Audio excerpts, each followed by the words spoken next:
I've never seen a country as incredible as Nigeria. Certainly not in terms of architectural designs, infrastructure, and all the other modern society comforts seen in West Asia. But its natural beauty, energy, diversity, and potential are undeniable. Perhaps, if I hold this opinion because I'm a Nigerian, but it is my sincere opinion. Maybe it is also why I've never really been keen on relocating to a foreign country. What is it that will excite me enough?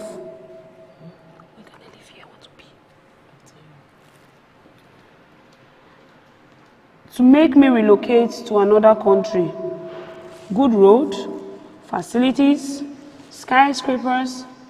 Instead of those things exciting me, they make me feel sad about my country's failures in developing as rapidly as it should have developed over the years. I don't enjoy traveling on vacation. I belong to the Read-A-Thon group, so everywhere I go worldwide, I stay in the Hilton Hotel and I do not pay. When I had a house in Liverpool, it was a necessity and I sold it when I returned to Nigeria. I'll be taking a restroom break now. Remember, we are still reading Not Always Easy, My Voyage from Obscurity by Engineer Greg Ogbefu.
Yes, yes.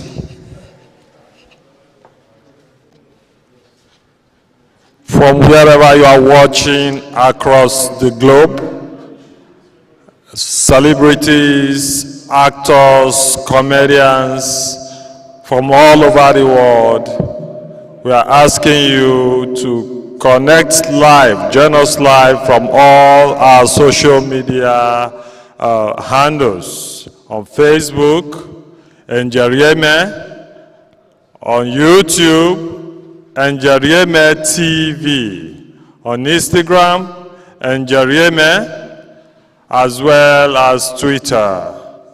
Join us and let's spread this news. The Upper Sakomba girl is positioning Edo to the world. Thank you.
Hello?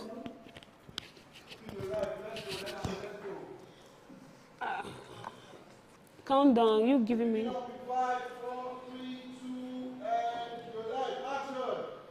The same thing with the house I had in Boston, USA. When my children were studying there, if we all invest in Nigeria, the country will be a much better and prosperous place. I am completely adverse to being westernized or embracing all things foreign at the detriment of local development. Nevertheless, I do not like many parts of the world.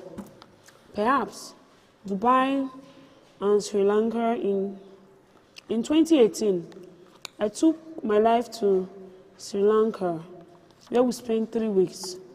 Before we got there, we had booked a tour vehicle to take us around the whole country. Sri Lanka is a small but fascinating island. Some years ago, they had a civil war that almost tore the country apart. It was a crisis involving the Tamil Tigers, but the country pulled back from the brink and became such a well-organized, beautiful, and productive country.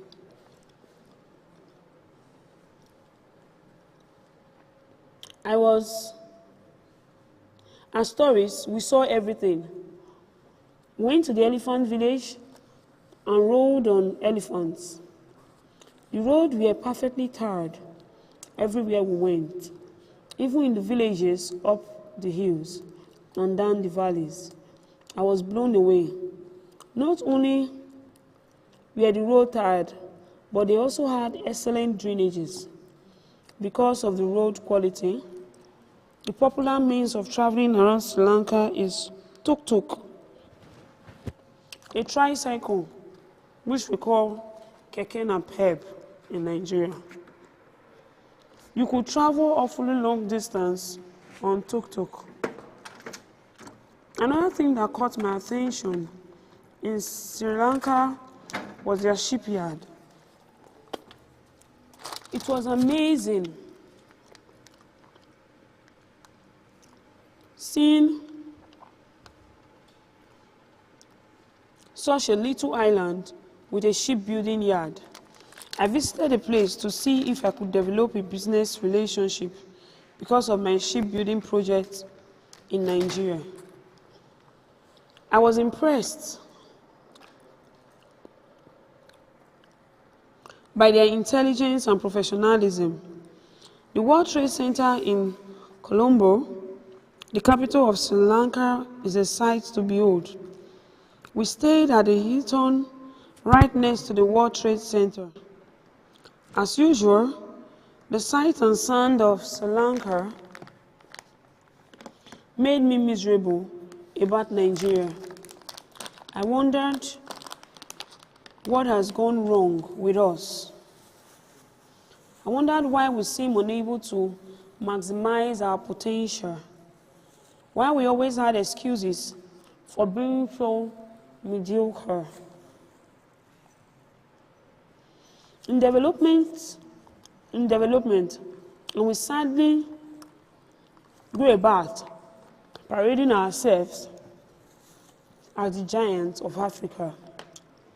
The largest economy in Black Africa, and yet the poverty capital of the world, with the highest unemployment statistics. We can do better than we are doing. Something needs to wake up in our reality. I spent 11 years in the United Kingdom, and I love everything about the country. Yet, it is not a country I can permanently relocate to. Going there to spend 2 or 3 weeks is fabulous in terms of getting away to be revitalized.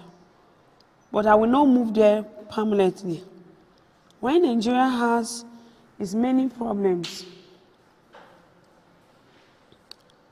that saddens one, rather than fixate on the country failing, I often see opportunities because Nigeria is underdeveloped. The country harbors opportunities for creative solution and investment. A lot of the developed countries have peaked economically. This is the opposite of the situation in a developing country like Nigeria. Most industries here are still untapped, so they present great growth opportunities. Nigeria is a country where a good idea in almost every industry can germinate into a massive business. Governor Godwin Obaseki, the executive governor of Edo State, Nigeria, tried to fool things and looked at what is happening developmentally in Edo State today.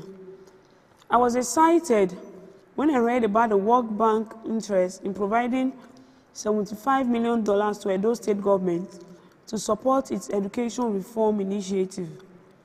These are the kind of support and investment governments in Nigeria will attract if leaders get their acts right. Yet, traditional politicians are not interested in such developmental efforts. They are only keen on taking power, amassing money, impoverishing the masses, and becoming godfathers. That is why there are all sorts of issues in the country. It is all about a political battle for its souls. Look at Rwanda, a country that went through a devastating civil war and genocide. They are in a good place today because of focused leadership. My visit to Rwanda blew my mind. I could not fathom how a country that has been so wrecked by war could bounce back so well and become a modern nation in Africa within such a short time. Nigeria can be better, but we must be ready to pay the price necessary to attain that greatness. More leisure. Music washes away from the soul the dust of everyday life. Bertold Orbach was right about that, at least for me. For almost my entire life, music has meant a lot to me. Running businesses with thousands of employees and revenue, running into millions of dollars, can be extremely demanding. Music provides the perfect escape and offers me an important channel for relaxation. I used to do a lot of clubbing in my younger days, and I still do occasionally today, mainly because of my love for music.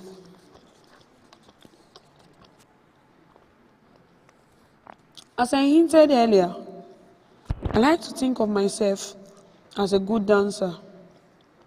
I have always prided myself in being able to hold my own as far as the latest dancing moves are concerned.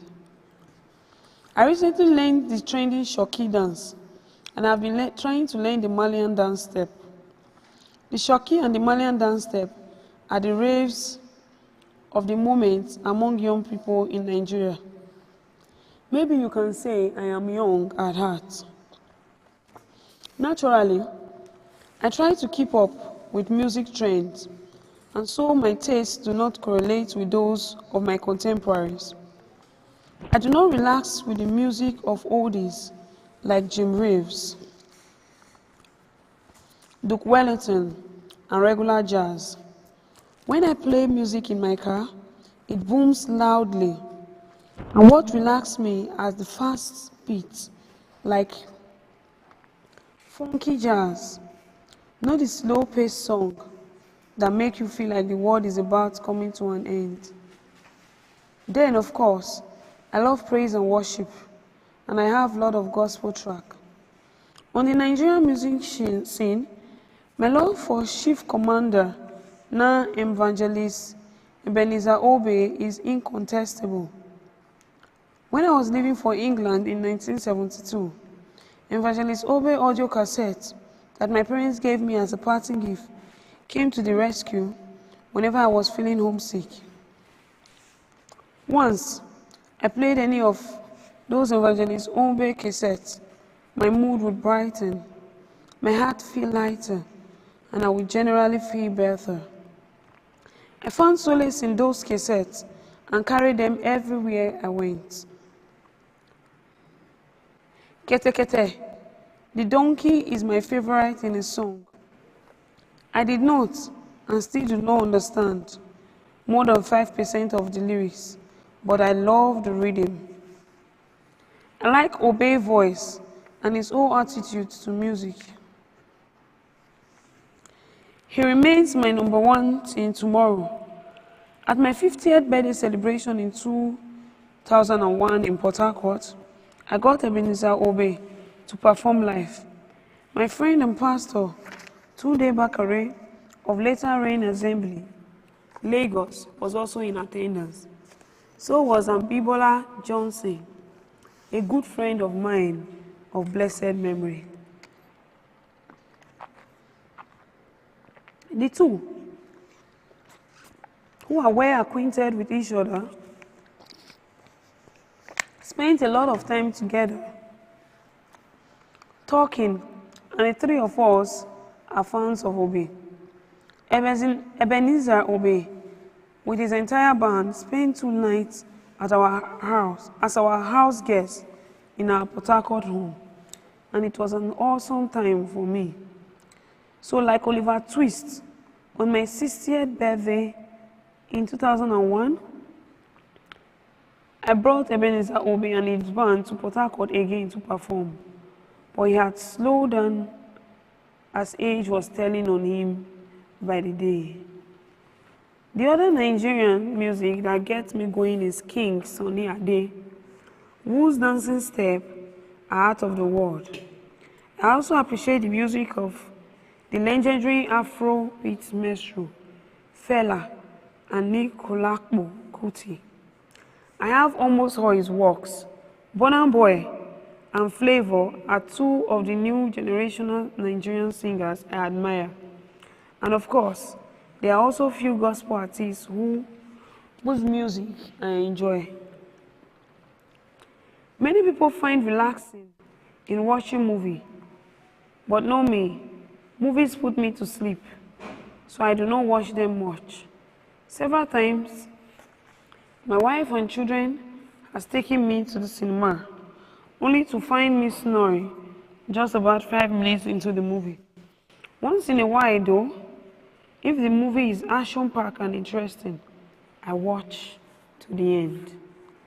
My favorite sport is boxing.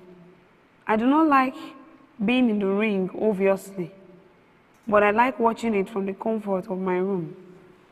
Wrestling is for laughs because I consider it a joke. With things like this, I relax, but not for too long. Generally, I watch television with purpose. When I wake up, I like watching Sunrise Daily on China's television, as it gives me the highlights of all the daily newspaper. I also love watching China's book club and some other select programs. On Sunday, I'm glued to TMB Africa from morning to night. The television is always turned to TMB Africa on Sundays. Even when I step out of the house, I love watching the Rosmaras.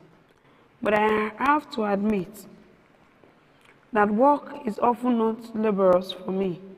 It relaxes me in many ways. I am happiest when I am sitting at my desk, working with at least 4 electronic gadgets and devices at any moment in time. Chapter 24, Musings. From a very tender age, I felt the pangs of poverty, and I noticed I was not on the same level with my schoolmates. Some of them had good shoes, why I had to make do with being shoeless. A few had cars to pick them up from school, while trekking was the only way I went to school. I went to school and returned home. While some children had 2 sets of uniform, I had only one that needed to be kept clean every day because my parents could not afford a second one.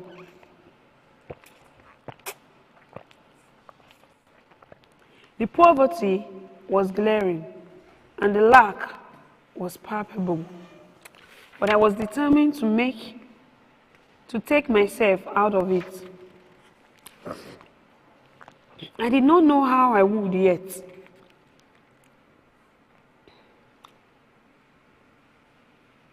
I did not know how I would yet go about it because I was just a child, but I knew I had to break out of that shackles. Later in life, my father told me that I used to fix my gaze on him while assuring him repeatedly that I would study hard, succeed in life, and look after him. Maybe that was God's spirit at work. Perhaps that was responsible for the path I took to arrive where I am today.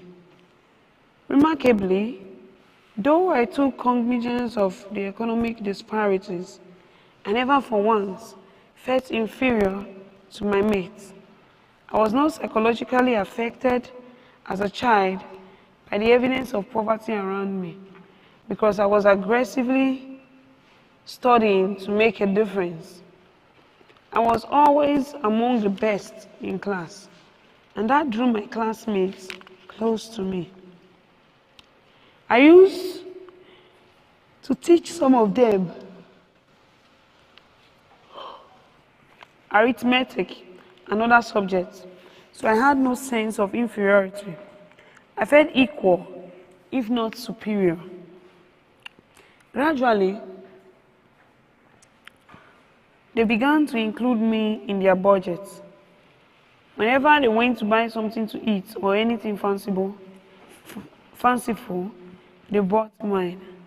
I was directly benefiting because I had something they wanted. I always made sure I did not teach them well enough to beat me in class because it was my competitive edge. It was my survival instinct at play. Right from as early as I can remember, I had always been a deep thinker. As a child, I pondered on issues a lot, and my environment often influenced my thoughts.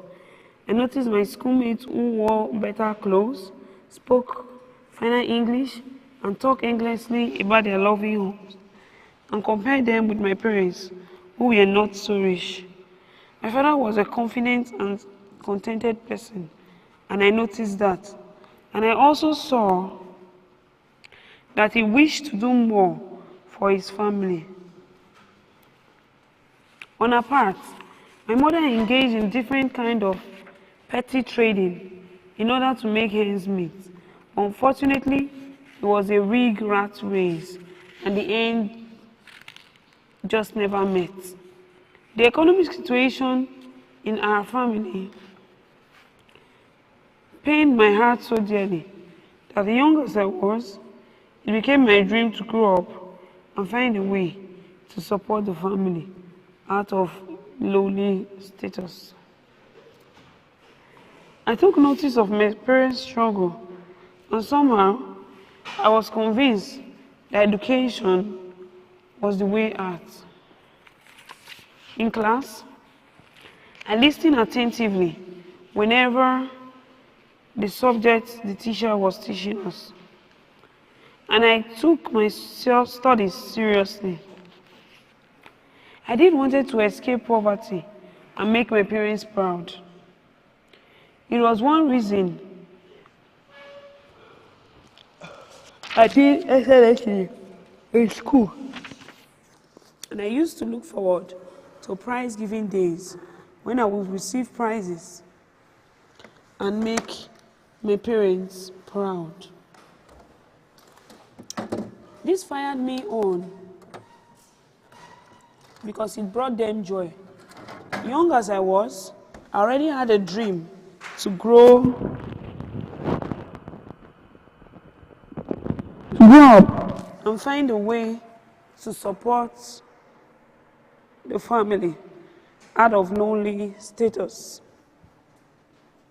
I did not know what it meant to be a doctor or a lawyer or an engineer because there were none around to inspire me. So I never dreamt of becoming any of those.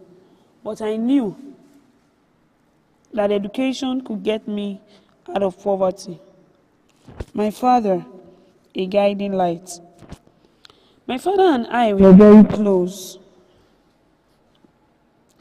He always carried me along in all that he did and told me stories about his life. He told me about the hardship he faced as an only son, especially because his father died when he was young. He hardly knew his mother. He encouraged me to study, to rise above my circumstances. He sacrificed a lot to pay for his children's education. He focuses more on his son, but he gave every child a chance. My father was an intelligent and influential man, even as a carpenter. He was committed to his work and dedicated to his duty. An innately wise man and skilled technician. Many people valued his skill. He was naturally handsome. It was naturally hands-on, and he knew how to solve problems with his hands. His dedication and skill made him a favorite and a toast of his bosses, who were mostly expatriates. One of his expatriate bosses, Mr. S.S. Levy, found out I was academically bright and took an interest in me. At a point in time, he and his wife started taking care of me. Mr. Levy lived in the European quarters, which looked good and did not have fences. He told my father to bring me to his place once a month at weekends. His trip there was worth looking forward to and excited me to great degrees. Seeing and being at close range with the whites opened my eyes to a whole new world. It was an experience that changed me. It changed my mentality and made me more confident.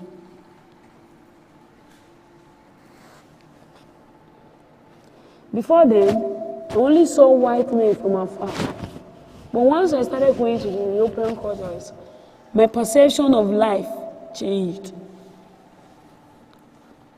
Sterling academics performance is something to make any parent proud of their child.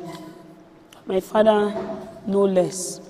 He was proud of my academic achievements, especially considering that he was not an educated man. But what he lacked in academics, he had in values. Honesty,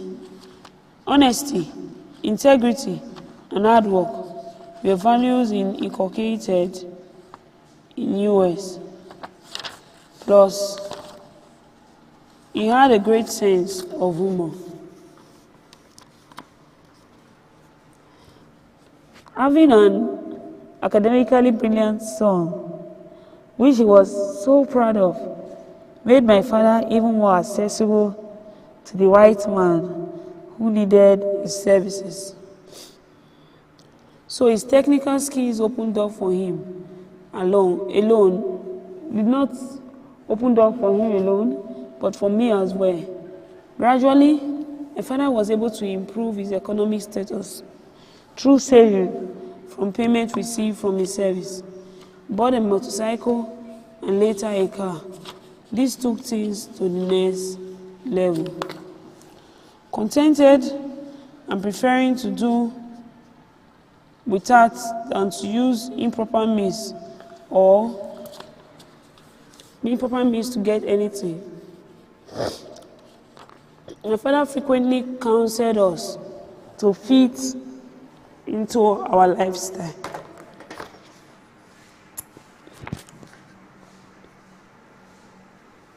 So, according to what he could afford, contentment was paramount to him. As children, he kept telling us to be contented with whatever we have. Never look to others as your standard. That was his unflinching stance. Whatever we acquired justifiably, we were to be content with, and we saw it in him, as he was always satisfied. On numerous occasions, there would not be a penny in him, yet he would be satisfied, never grumbling, complaining, or disgruntled. That particular disposition has helped me tremendously in life and gilded my mind in the toughness of time. As I mentioned, when I started school, I used to trek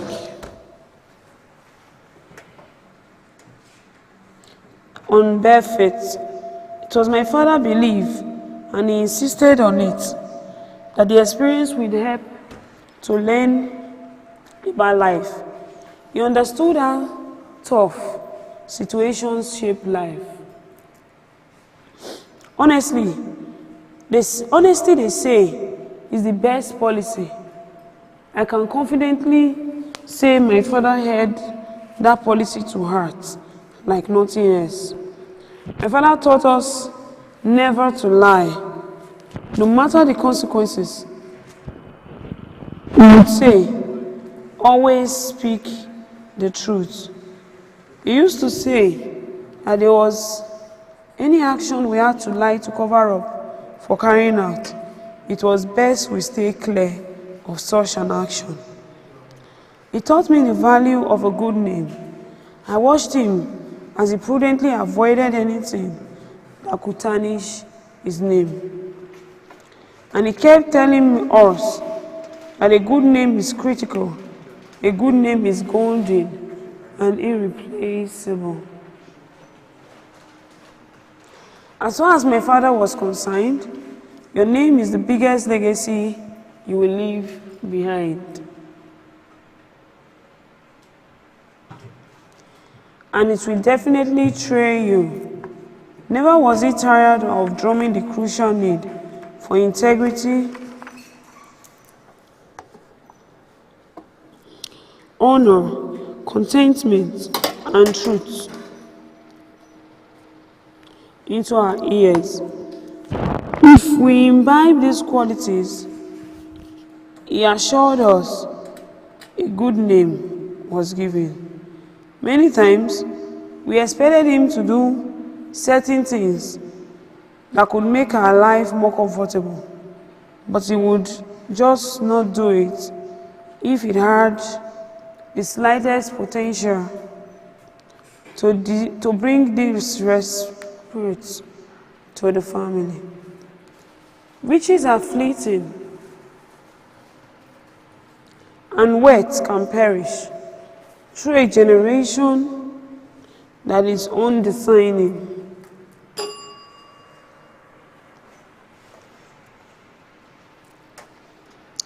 Now,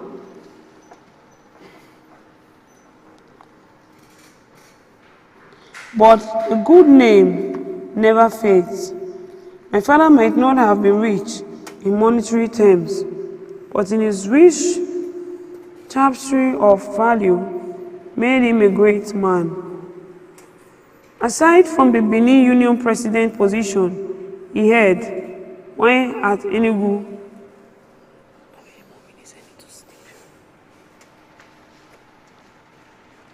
every place he ever lived and worked, he was always appointed into one organizing body or the other. He had an unusual skill for administering people and organizing them purposefully. And I believe to some extent I imbibed that from him. In 2010, my father passed on at the ripe old age of 98. Amazingly, all his faculties remained intact in that evening period of his life. Not for one day was he ever senile. 10 children from my mother survived him, and 3 other children from his second wife. These recollections and my father bring smile to my faces. Not because I ever forgot him in any way, but because I realized that it is fitting and appropriate to acknowledge someone who was so foundational to my existence and integrally formed and molded the person I am today. In reality, it is impossible for him to be lost in my memory, because as I got older and I looked at myself in the mirror every day, I admit seeing a striking resemblance to how he looked as he aged. What is your 3 hours time? The other day, I saw my younger sister. What time exactly? Osareti, who is in her 20s, and she commented, "Anytime I look at you, I see you looking more and more like Papa. Indeed, my father lives on in me, in us, his children." Learning prudence. The lack I experienced early in life taught me how to always do as much as I could with as little as I had. I was never used to abundance, so I learned how to maximize little. My appetite for things was moderate. I saw people living flamboyantly at an early age, people who had means to do so. But my parents taught us never to be envious or jealous of others. They taught us to live within our means. So none of what privileged people had enticed us. This helped me to manage money. But when I started earning it,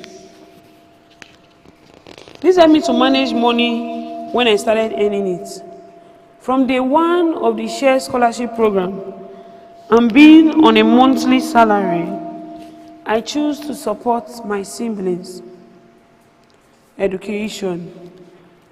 This commitment motivated me to save, and I was prudent because of my self-imposed obligation. My priorities were clear as far as any income was concerned, and there was no room for careless spending. The circumstances of my early life shaped my bonding culture.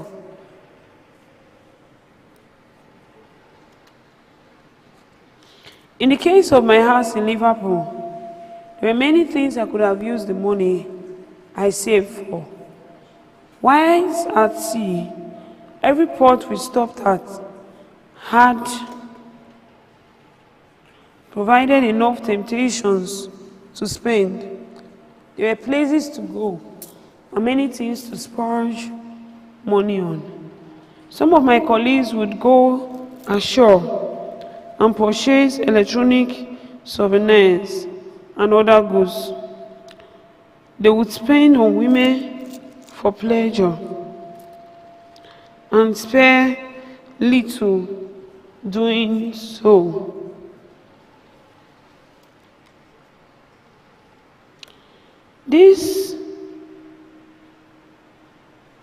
I used to go around with them, but if they bought expensive hi-fi system, I bought calculators. Remember Tesak instruments to send to my brother at the university.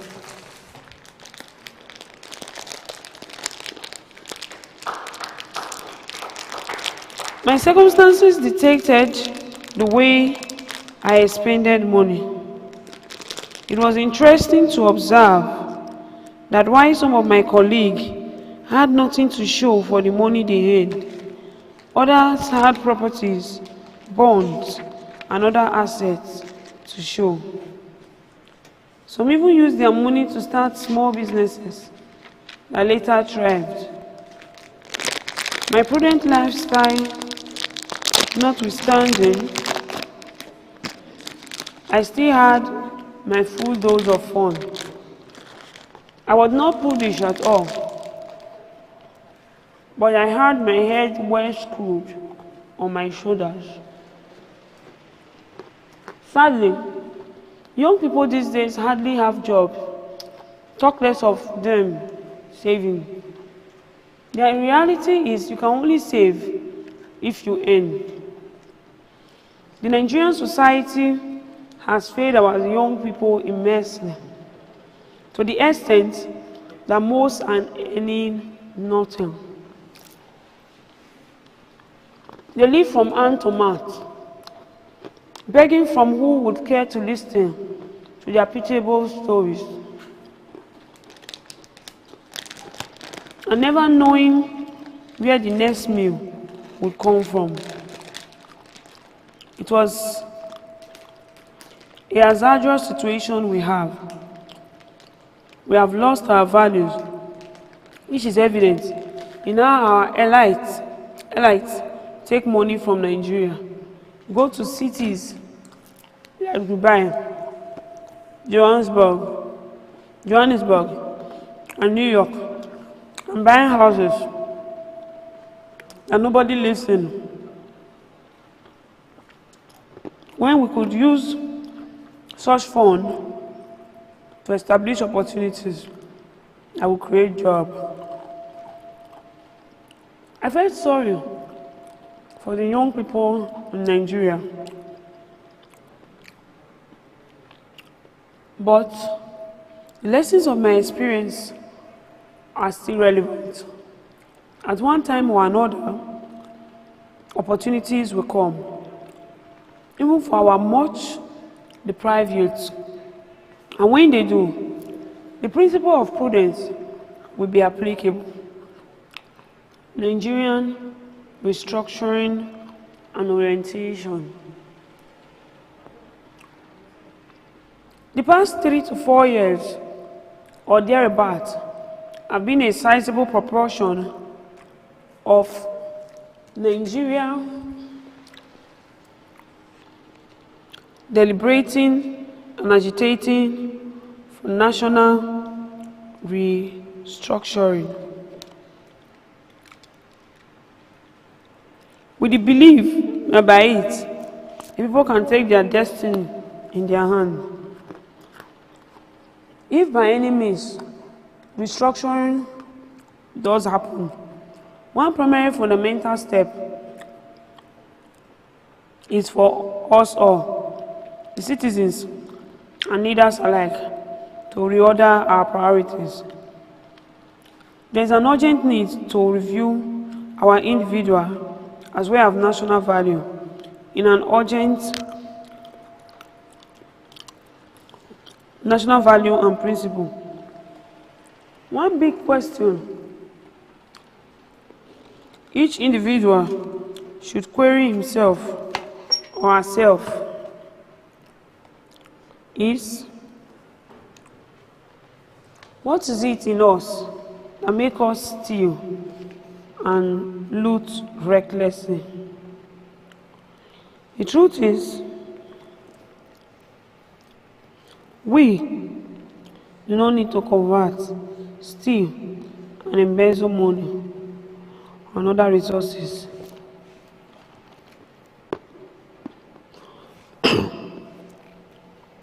Just so we can buy ourselves luxury cars that we have no road to drive them on. Much as I think we need to restructure, foremost is the critical need for a general orientation of the way we, Nigeria, think about life. Let me say this, at the risk of sounding modest, I have two houses in Nigeria, one in Benin and the other in Port Harcourt. Honestly, maintaining both houses is a challenge for me. If you want to maintain them at excellent standard, you have to do one thing or the other every single day. Yet, in this country, quite a number of people whose regular salary or business turnover cannot be termed extraordinary have told me how they own 10 to 20 houses in different towns and countries. In my reflection, I often wondered how they cope, knowing how much it costs me, resource-wise, and headache too, to maintain the two homes.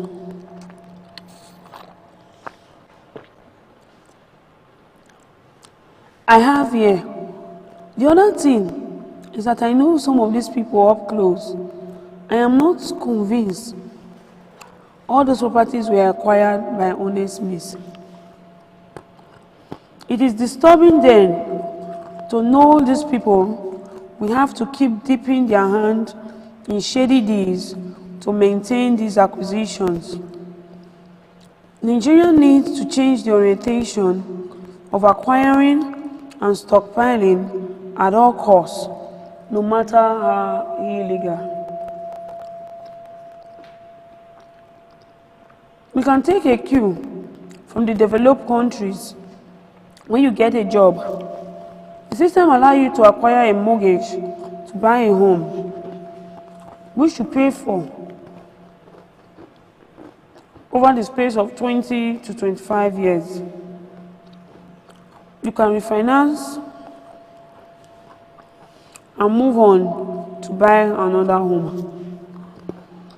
But it is one house at a time, from top to bottom. We Nigerians need to work in our understanding of what life is all about.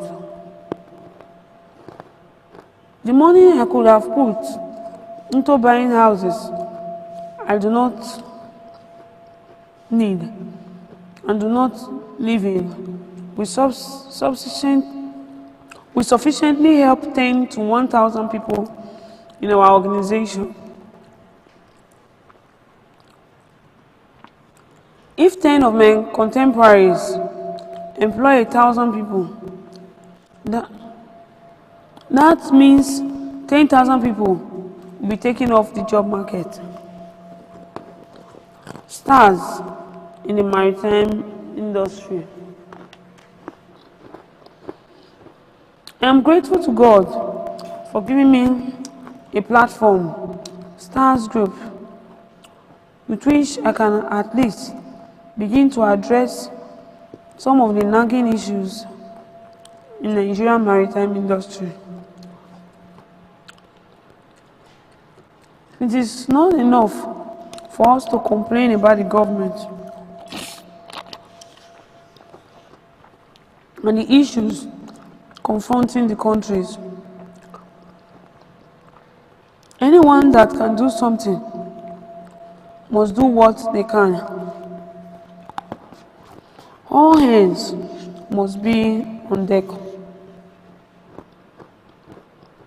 The intentional employment of Nigerians to create jobs for Nigerian citizens while generating revenue has been a focal point of the STARS Group.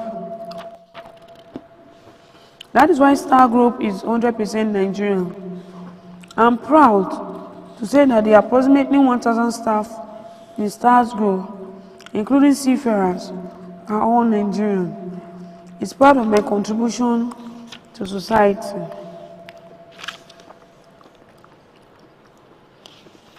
There are many ways to be thankful to God for. One of it is my professionalism, which makes the work easier. For instance, a few weeks back, one of my ships in Port Harcourt had an engine problem, and I was in Benin. The general manager, technical operations, and the rest of the team had done all they could, but to no avail. They were considering bringing it to an expert before they put a call through to me. It was a Zoom call.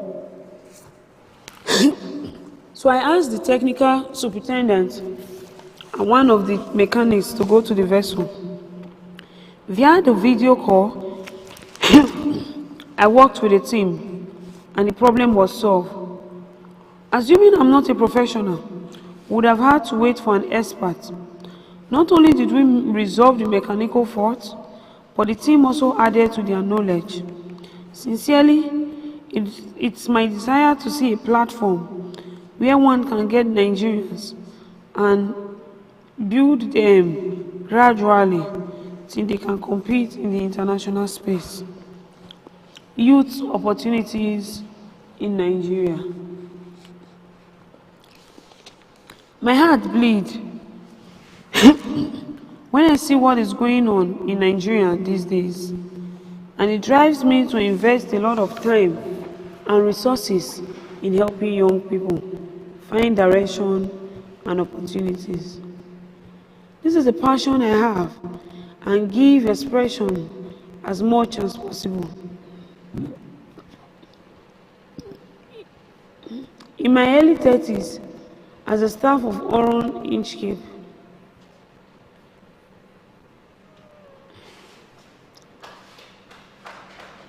I had acquired considerable professional experience and was earning good money. I had traveled the world and my career prospects were bright. Yet, I was born into a poor family.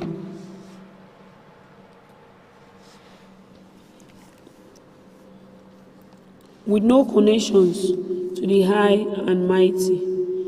Today, I see many young Nigerians in their early 30s, lost and feeling hopeless. Some had not even had their first job at that age. When they come out of the university with good degrees, society has no job available.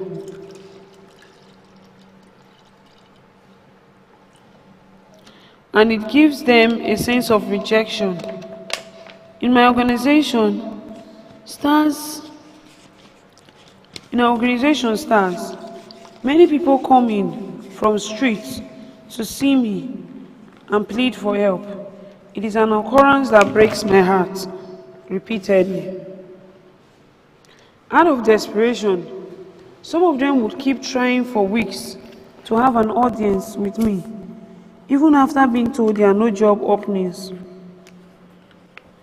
or that I am unavailable. A few times, I had walked past the reception and overheard receptionist having a conversation with a young person, desperate to get in. Do you have an appointment? The receptionist will ask. No, I just need to see Mr. Ogbefu. The desperate young person would insist. At such time, I will approach the receptionist to let them into my office. I try to make myself very accessible to them because I always remember the opportunities I had as a young man. Those times that I have opened my office to them has always been moving. How do you counsel such people? What does one say to them when you hear things like that? I've done my youth service. I've gone all over searching for jobs, but I can't find any. Please, give me a job. Even if you do not pay me, I want to be busy and feel relevant in this world.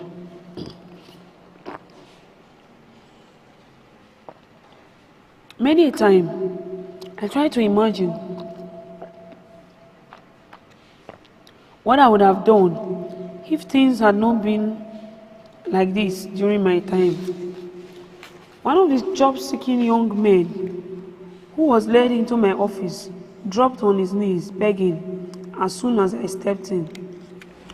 With tears in his eyes, he explained that he graduated 4 years ago with a second-class upper degree in mechanical engineering and could not still find a job.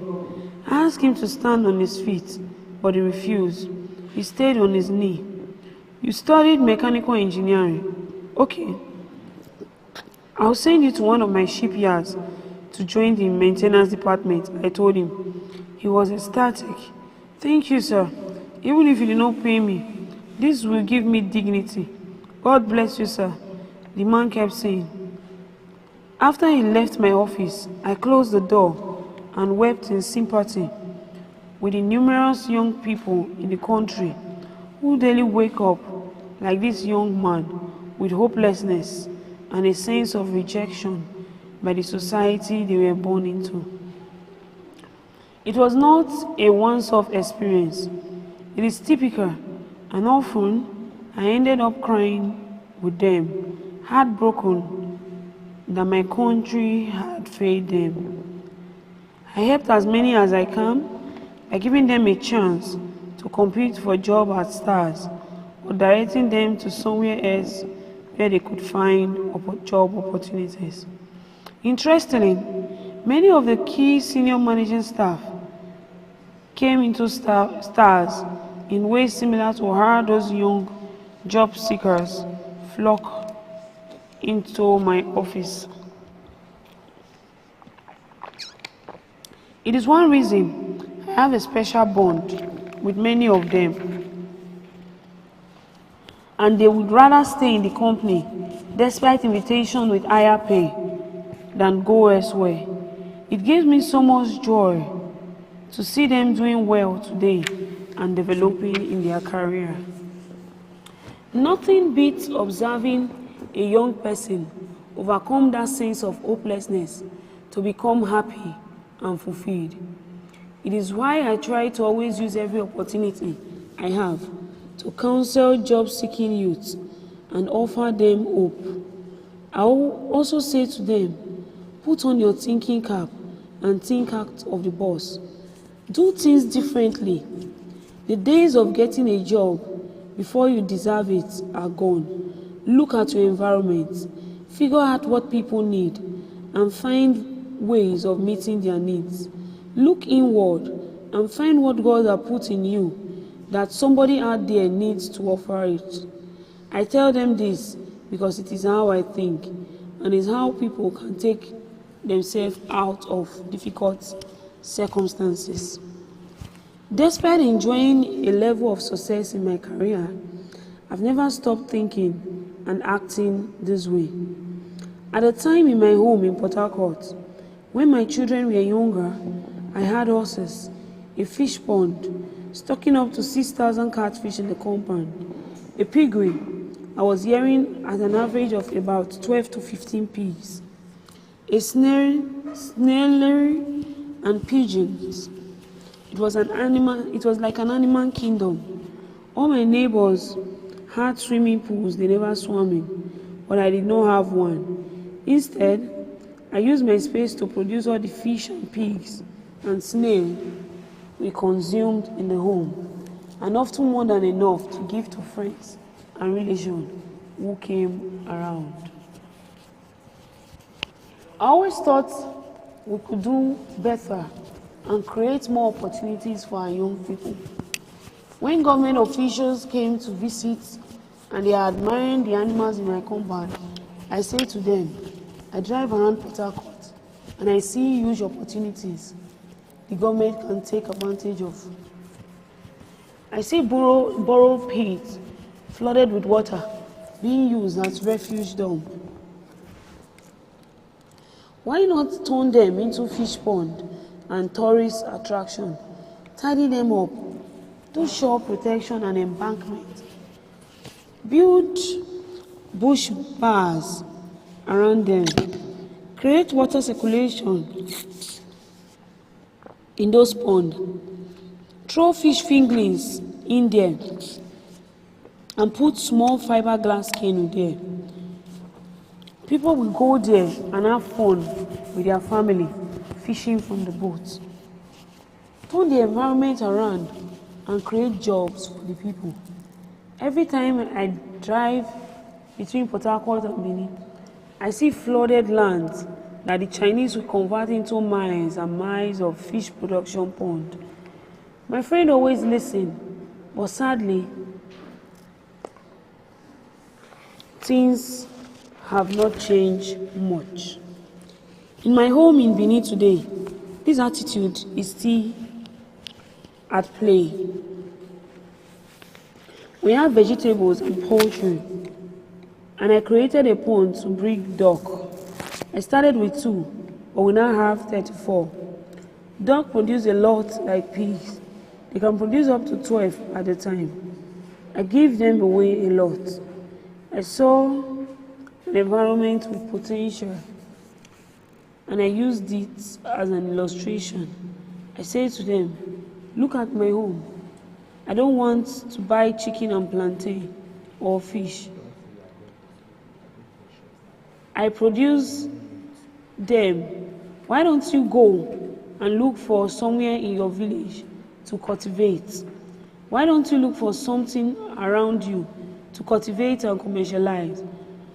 People who think like this not only help themselves, but also support others. You can create income. You don't have to depend on anybody. Why jobs are getting scarcer.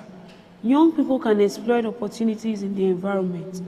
Ocean Escape was an opportunity that came to me, partly because I was in an era where such job opportunities were available to those qualified.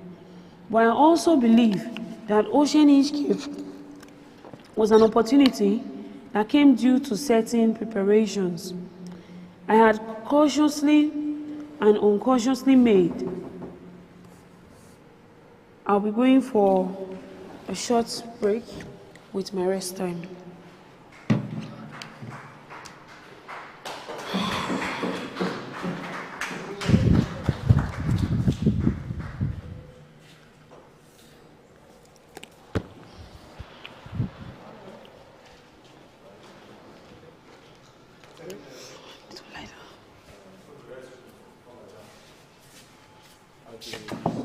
Minutes.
Compose yourself. Just stick your thumb and get yourself into it.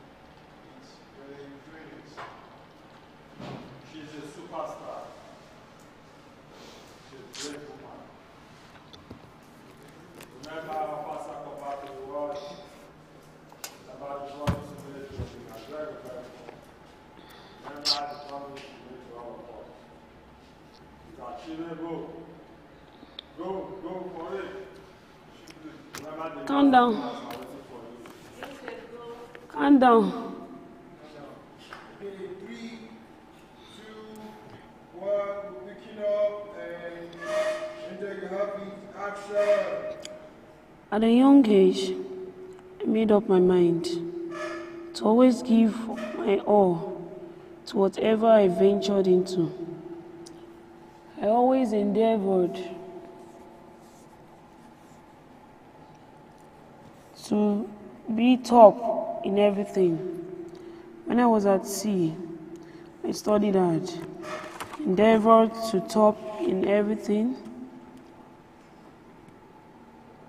When others were at the bar drinking and playing draft, I would go to the engine room to trace the system line and master the parts. I wanted to be the best marine engineer there was. I've never liked mediocrity.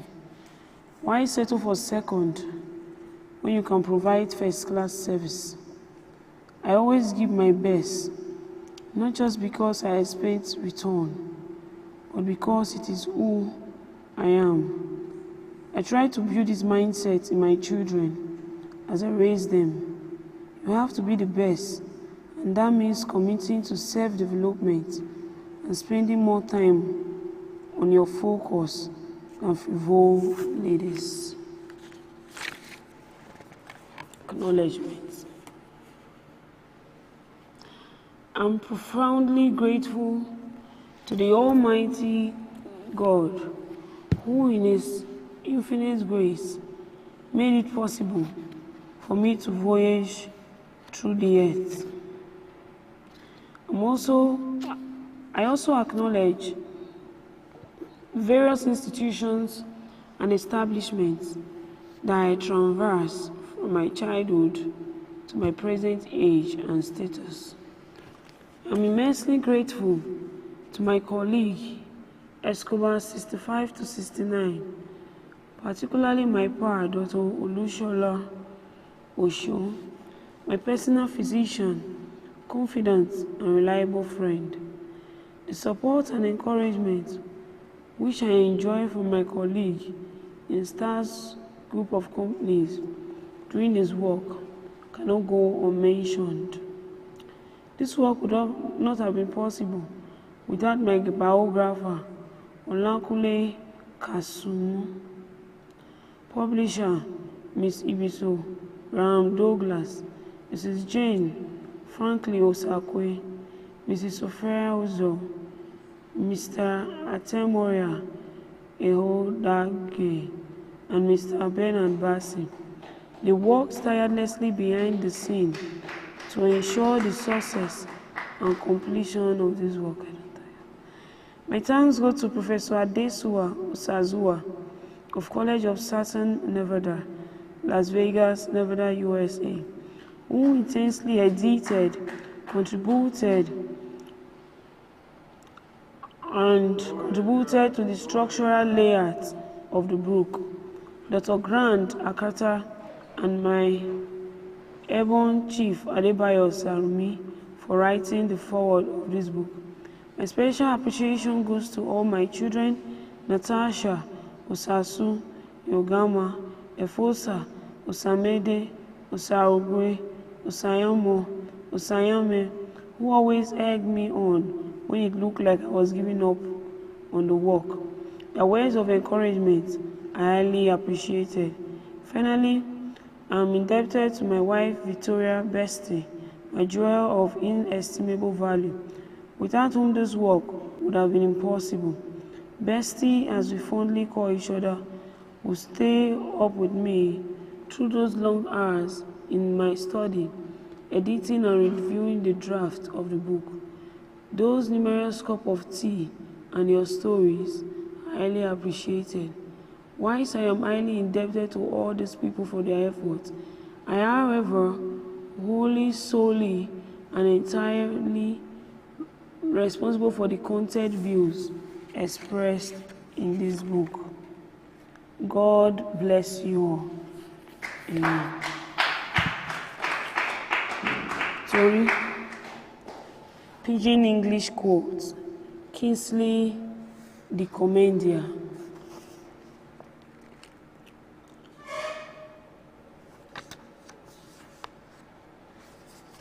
I acknowledgement. I thank those who make sure this book turn reality. First, I say thank you to Baba God for my life, the aburo and wisdom of this work. Also, to my popsy and momsy, Mr. and Mrs. S.I.J. Ebobiayahu, my brothers and sisters, Patricia Sunday Ogogo, Augustine Iziegbe Iyare, for your love and support. To be English quotes, ISBN 978-978-791-7114. 1. If nobody ready to make you laugh, to retort yourself. 2. Head when one receive fresh air, not suppose wear cap. Person wey dey hold use, na im dey first crash beer for village meeting. I get person for police, no mean say you go slap army man wife for barrack. Person wey wear white on white, no dey hurry chop yam and oil. Community where everybody na hunter, no dey lack bushmeat. Man wey dey enjoy im wife gossip, no suppose complain say food burn for fire. Agbada wey dey no iron, na im dey quick lose respect. Prayers without expectation na just mouth exercise. Landlord wey give NEPA staff quick notice, no suppose hold NEPA bill. Na who don brush mouth dey follow aproko shine teeth. Person wey soldier hand dey parade for im body, no dey lack dance move. Who never chop for party, no dey waka anyhow.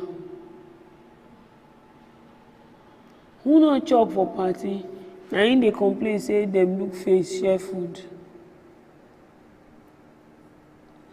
Na who never ready to wash clothes, dey wait make sun first shine.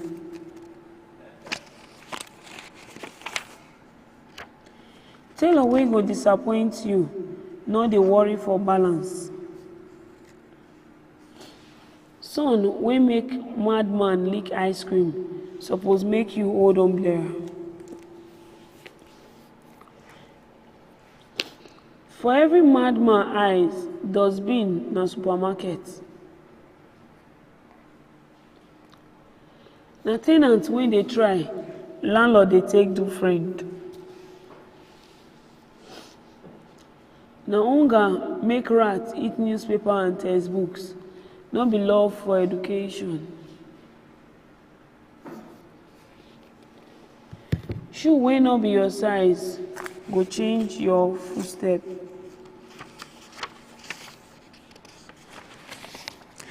Nothing concern who no read with front seat for exam hall. Poor man wey carry help man go tey for poverty. Go tey for poverty. The difference between a man and a boy with many beards na responsibility. Na money wey no dey na im dey make English plenty for talk during donation. Enjoyment no dey tire who no bring money.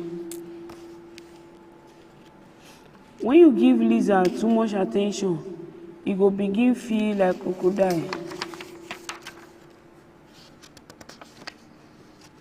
Na low budget Santa Claus na im dey call Father Christmas. Who carry load for head no dey price for long. No be every open teeth be natural.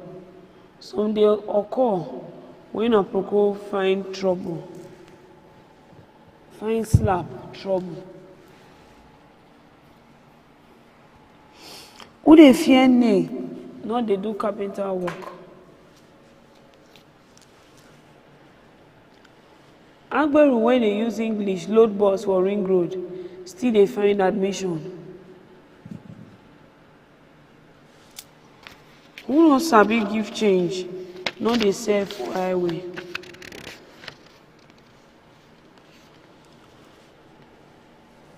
Who dey buy credit na im dey know when trader dey open and close shop. Person wey im heart dey burn no dey complain of running stomach. If you don't wake and your dream still dey bed, carry your bed waka.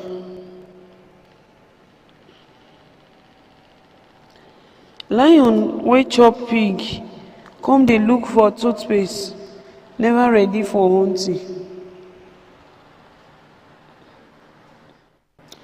My wristwatch is expensive, no mean say I dey keep to time.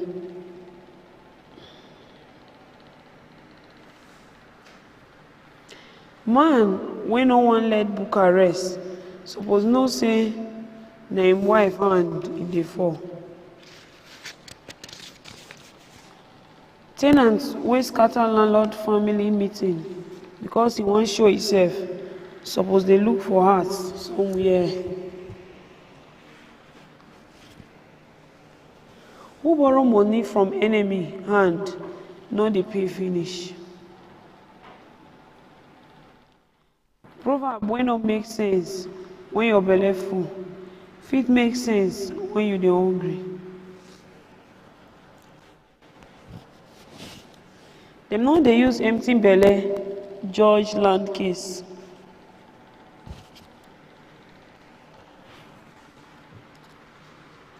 E never stretch reach, na im pressing iron take dey burn cloth. Pikin wey no wan gree go message go prepare im head for knock.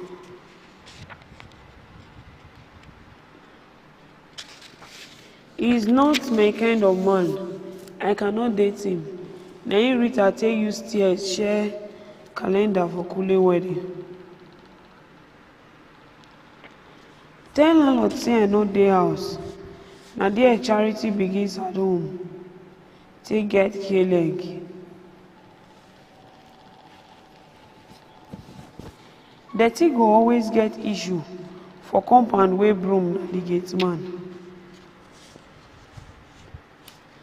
Na dustbin dey settle broom and dirty quarrel.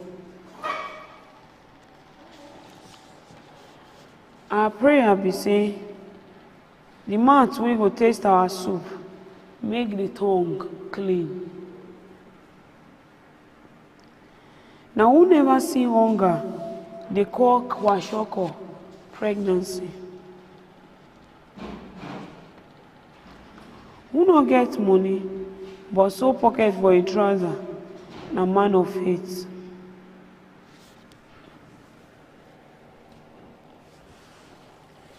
You when they look down on person, know say na your head you dey position for knock.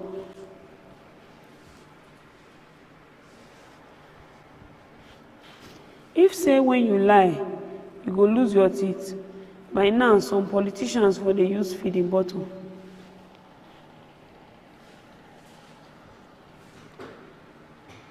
Who do makeup for pig suppose know say na dirty go take run away.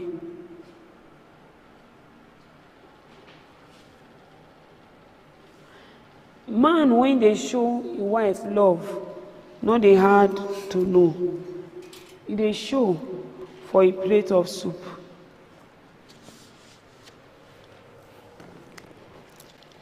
Na customer wey get sweet mouth dem dey leave change for.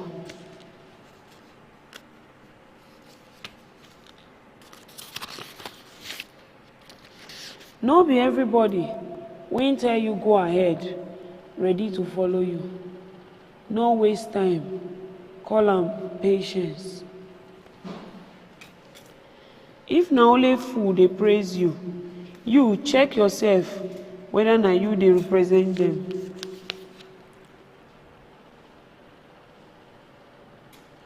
When you see fool dey give words of wisdom, know say na wise person e dey mock.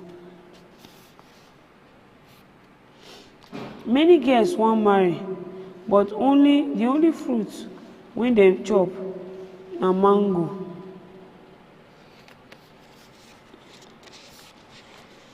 If yellow teeth na God will for your life, iron sponge no fit shake am. Love your enemy no mean say you go show them where you keep your gun. If poverty na the ticket to heaven, to poor for expensive. Na when food reach person for party, na im the party dey start.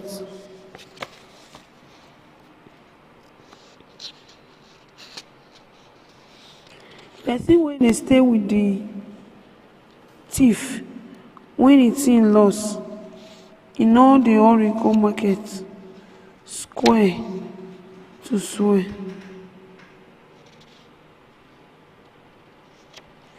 E get the way short person go stand with person wey tall, e go be like see finish.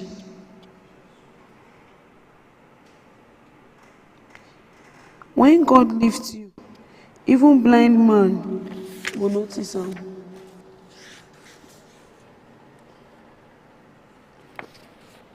Some people no see marriage as covenant. That's why divorce be like handshake.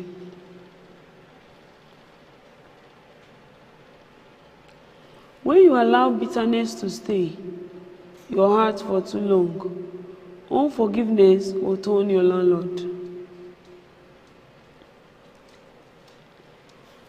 Passenger wey give a bike on high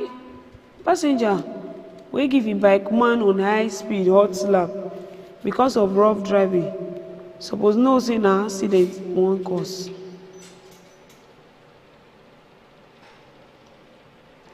When you give devil room to go turn your landlord,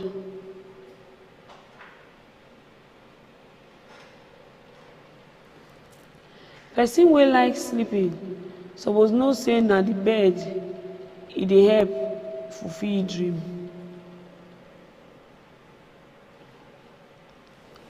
Person wey dey find sweet sleep no dey start quarrel for night. When devil lifts you up, say e wan use you hit ground. Na who put e talent to test dey get testimony. Na challenges faith take dey do exercise.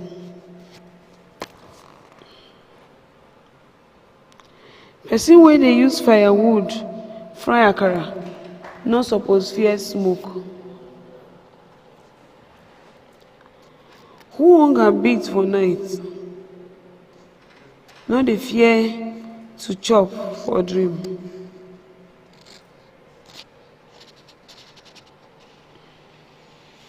Person wey tell you say e no dey bite fit sabi swallow. Na handshake dem dey give who get body and mouth odour, no be hug.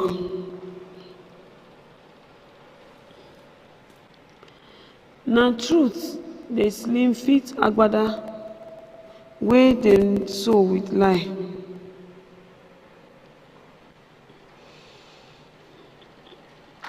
Na make talk for not too long dey make elders dey drop proverbs. When God dey your dream, know say na big dream. If e no dey, know say na deep dream. Saloon wey no get customers dey get gossip.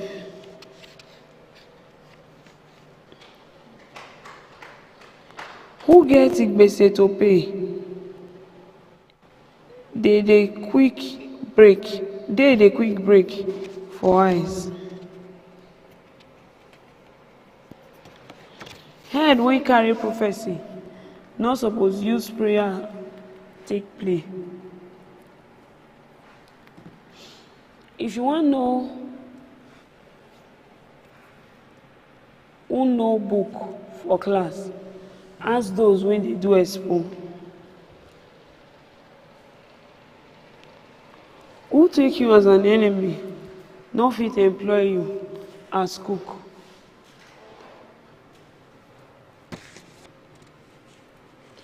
Company wey never pay staff no suppose get time for bonanza.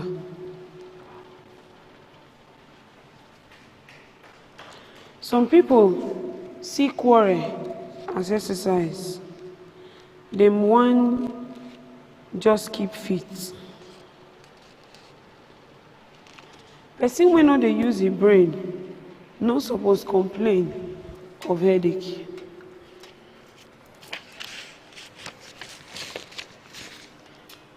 The alarm clock wey dey give lazy man ginger na hunger.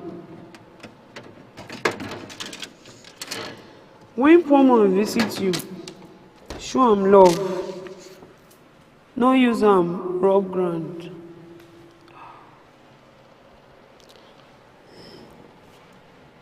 Dem know say make man no disguise as pregnant woman or make e born the pikin when they catch am.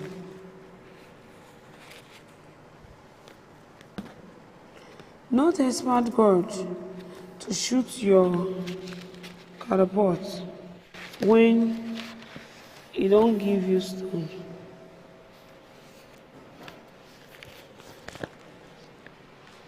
Na policeman wey don receive alert dey dance for roadblock. E no get as food sweet reach, you go still visit toilet.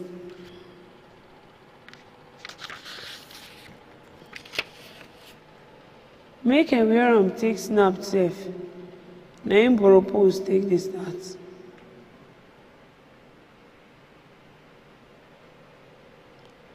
If na press up dey make person become man, na im be say all lizard na men.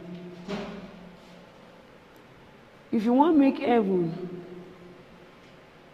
laugh, win souls. Road wey dem ignore during rainy season na im be ekoro for dry season.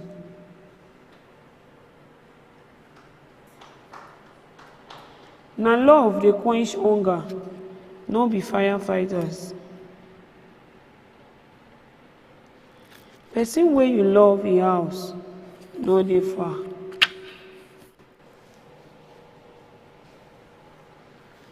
Prayers no dey clean or dirty. Na wash dem dey wash am.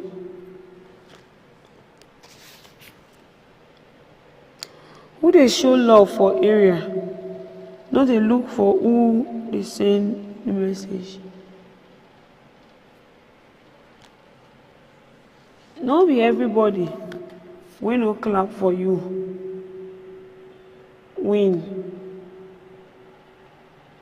Na him dey wish you bad.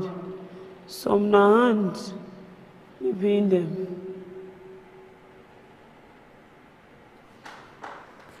No be everybody wey rise shoulder get pride. Some get boy for armpit. No kola nut or palm wine dey invite proverb come elder meeting.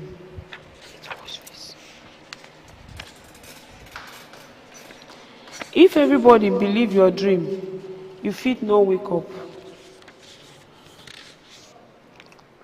No kiddos wey no believe your dream because dem no dey there when you dream am.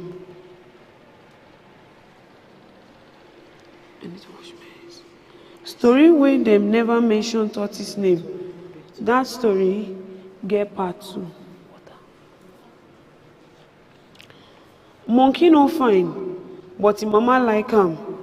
No mean say im mama no know wetin fine. Food wey dem use curry cook be like who enter public transport, e no dey hide. When mechanic begin buy drinks for oga driver, no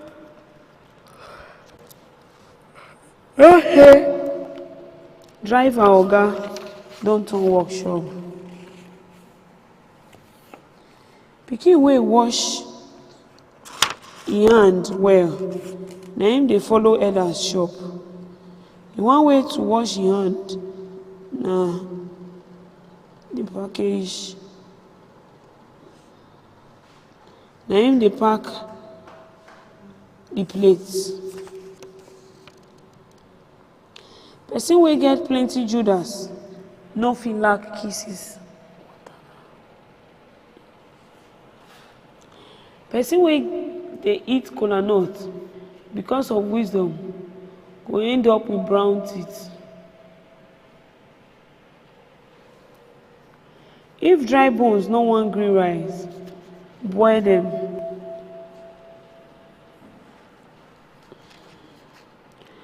Poverty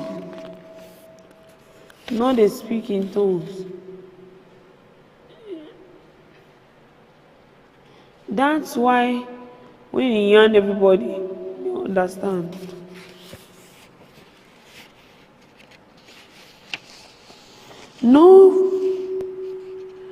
No follow fool run the race because he go use you take shine. Where's the pocket?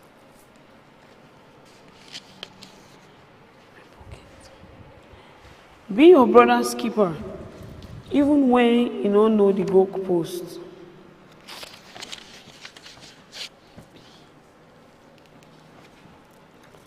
If a devil draw battle line for you, clean am, draw your own. Faith without work na gone too soon.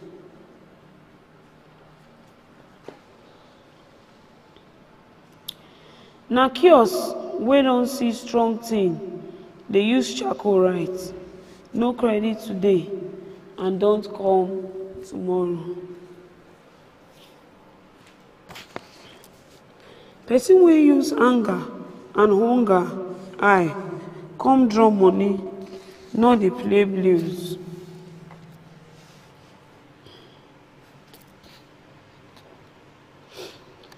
I be the breadwinner no mean say na me get the bakery.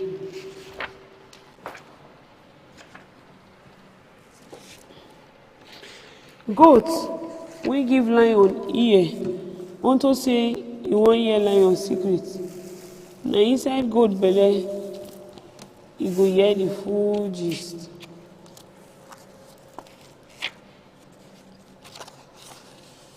I get white hair no mean say I get wisdom. E fit be symptoms of malnutrition.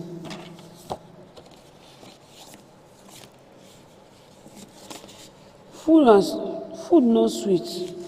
Food no sweet. You chop 3 plates and 2 takeaway. If food come sweet, na im be say pot go follow you go house.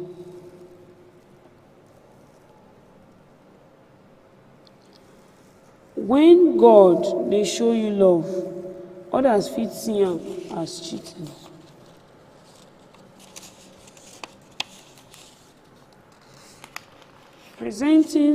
Protecting your investment. Na when who borrow you money begin hold your hand cross road.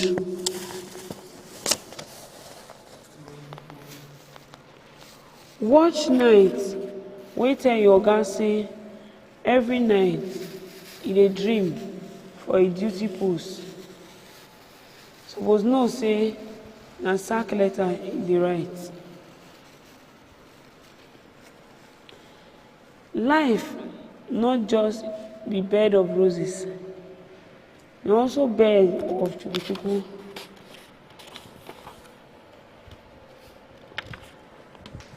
Problem get ear. Play good music give am. E go dance himself out.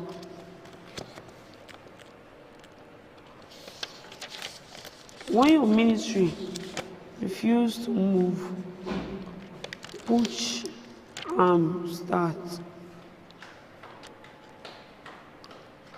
You need to wear medicated eyeglass before you hear God.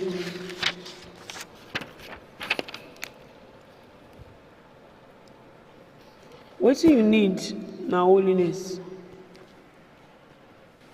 Salvation prayer. Heavenly Father, I know say I don't match line. I believe you send your son to die for my mess up. Arrange me with your blood. Take me as your person. I confess Jesus Christ as my Lord and Savior and my own. I no fit run things, so run things for me. Oh Lord, in Jesus' name, amen. Naked Drums, another poem.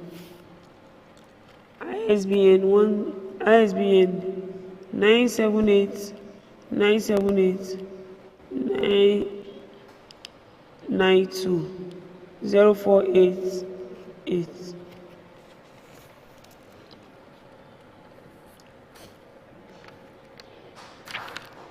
Naked Drums. Why traveling to the south to gaze when you have excess land in north for overgraze? Probably to set our beautiful soul ablaze, mentally deranged and obsessed like Chris. In Rome, our strength crippled and frazzled. Our hallowed gentle breeze boggled our smooth ecstasy, cramped and smuggled interlope shed tears for its skin bamboozled.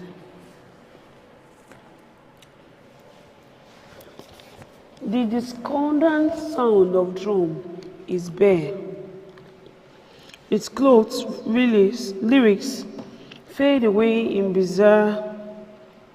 He wanted a revolt, but we didn't dare. In resettlement, leaders turn out nightmare, crescendos of the gurgling bogo drum, glued our imagination like Evo stick gums, wondering why heathers carrying AK-47 guns to set us ablaze with emotional heartburns. The vicious masquerade unveiled its masks with unfulfilled lamentations of silent tasks. Yet, in empathy, denying of his royal backs, who will save our soul? In rhetoric, we ask. Will this cunning land blossom again? When the salt clamors for it to rain, when the money spender begs to gain, as if we lend our soul for blind bargain. Tears be cloud writer on our nation board, inviting unpleasant squabbles in suburb. Singing dies in merriment like a sob, yet our cry mocks their ears like stop. Broken dimple, ragging with peppery smoke like crocodile bodies full of sheer stroke. Now we are handcuffed, stranded and broke. We cannot afford to buy a bottle of mere coke. Like poisonous desert death adder, we rolled with our deflated stomach. Harder, they dismounted the wounding step ladder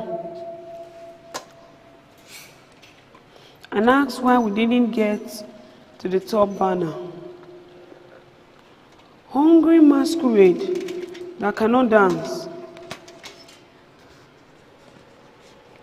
You caught a thief without a deep glance, inviting the help of an age ambulance, doing justice to dead bodies like freelance.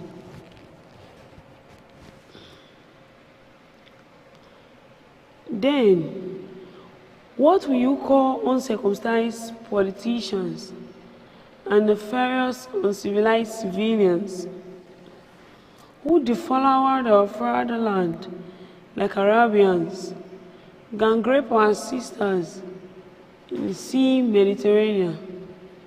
They connive with some northern others, giving gourds and canoes to blind others, absolutely worse than Niger Delta Avenger, devouring death of our land like scavengers.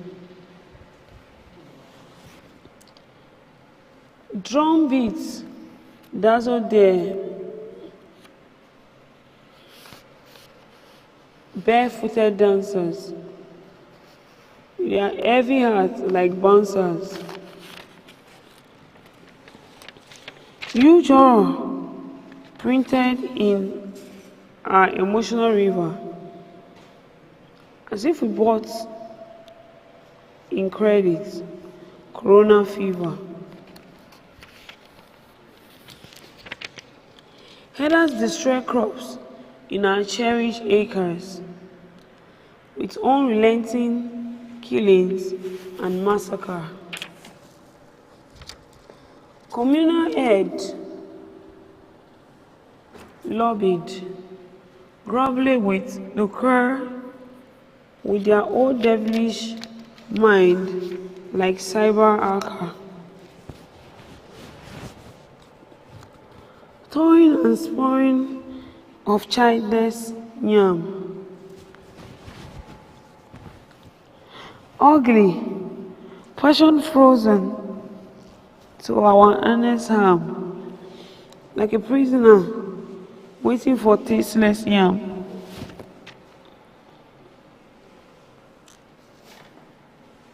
Ridiculous, threatening our future entitlement, comparing our soul to compulsory, intermittent, dried up melancholy, our torn darts. Yet, our leaders turn ministers of enjoyment, exploiting our future royal banquets with artless mumbo jumbo, tales like a puppet, only to sound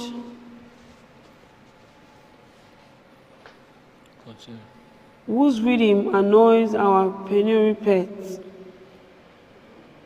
I felt like squishy and slimy body of snail, which obviously has no protective tail. We are handcuffed like Sosa boys,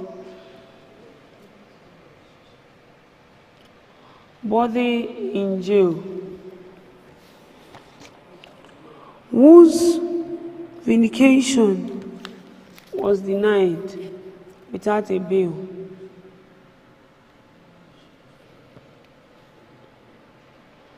Like quiz thunder sand of tundra, our heart claws gently, like black and Corda, cursed like dungeon priestess, Cassandra, with unwavering, with unveiling of magical abracadabra. When documents come, when the drummers are naked in fairness, royal fathers publicly naked in highness, presidency oblivious, silence and ruthless, all in this integrated and united country.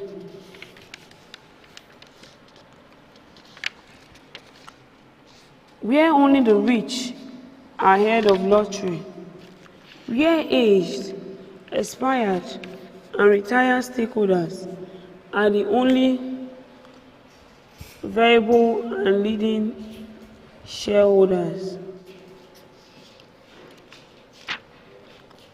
When the drum is naked in a hurry, the drummer and the dancer eat their phone in fury. List shun open gazing in a hurry and invite yesterday peace without fury.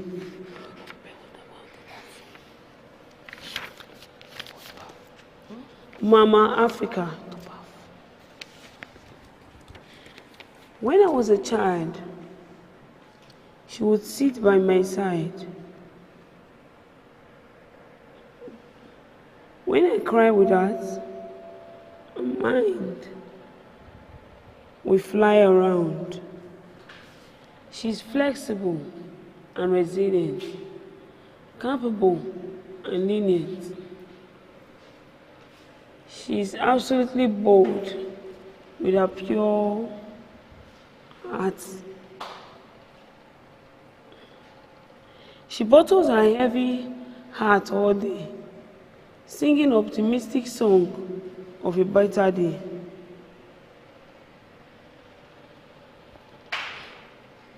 For survivor, she runs ziggy-zagga like the confused Eziza, wiggling her waist like a wren, all for the sake of her children. Her limits, her litmus, but solid mindset is the umbrella of the danger sunsets. She preferred to rather die in a place in pretense than divorce her father in mere sense. She preferred to rather die in pretense. Her tears had become a meat, hooting like a drumbeat.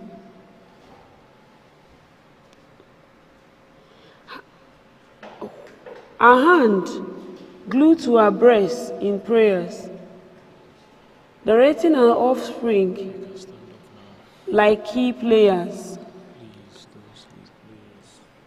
You are a replica of a mother hen, unveiling your young in lion's den. She sacrifices all of her child first praying for death to call her first. Her pointed breasts now trek on the ground, all for the success and background.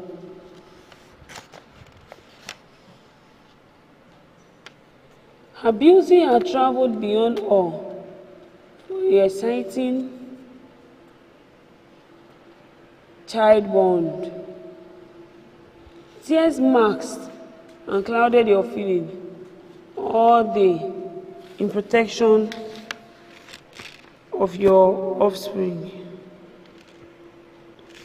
She sings songs of cold words with her heart head on her hand daily. And again, you will be my mother, even in the rain. Dedicated to all kind-hearted mothers.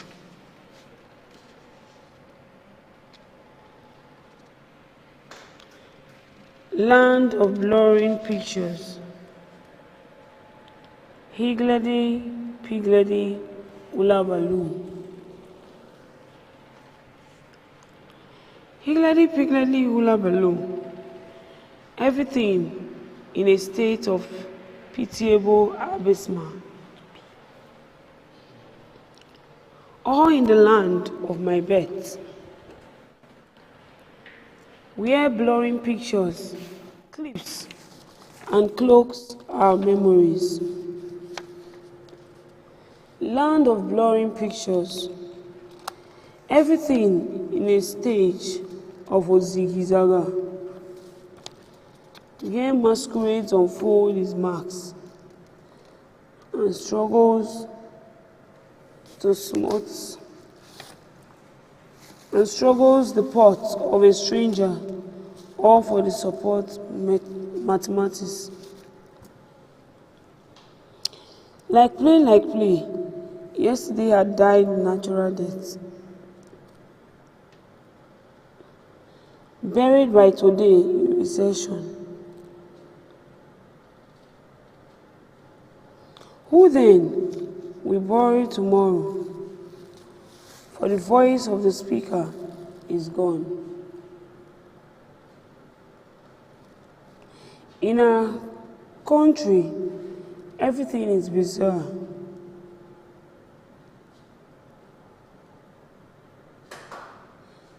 On thieves go to jail without a noise.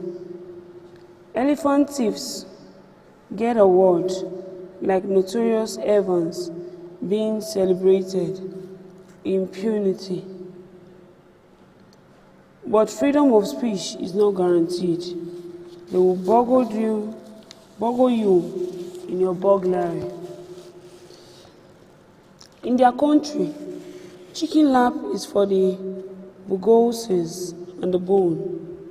For the proletariat, money, looting, and laundering is a song for the political generals.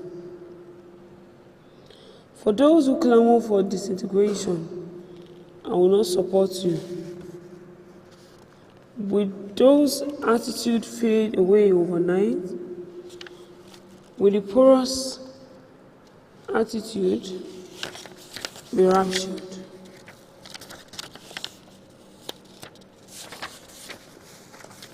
Naked masquerade.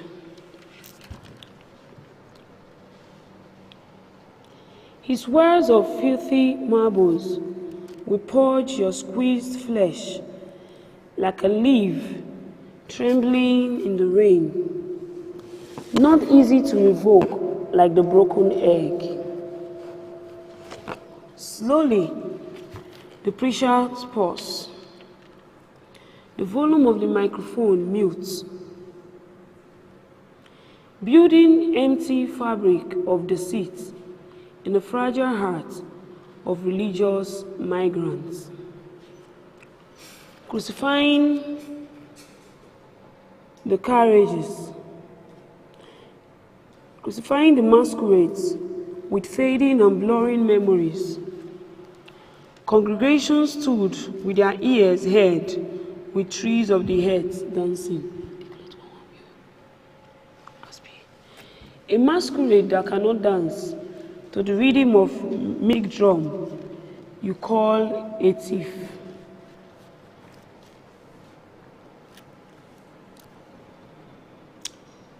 In the preacher's heave a sign, moves gently, stumbles and pocketed the offertory. Gently, the weaver bird lost his beak, and purple tears ripples my cheek like a day-old chick, struggling to peg his feet on creeks. Who will you call an impostor? Who wears the marks in pretense? From broad day robbery to I ask ripple breaks the depth of fragments. What will you call the politicians who looted our treasury, all for ghost elephant objects, willing to die on the throne for looting? What will you call true callers, or worse, or wrong identities, and detective protecting cyber criminal at dawn? What will you call the honorable who divert palliatives meant for the vulnerable in disguise of their relatives? Self-centered, conformity, flood of ingenuity, hold of impunity, getting the disguise.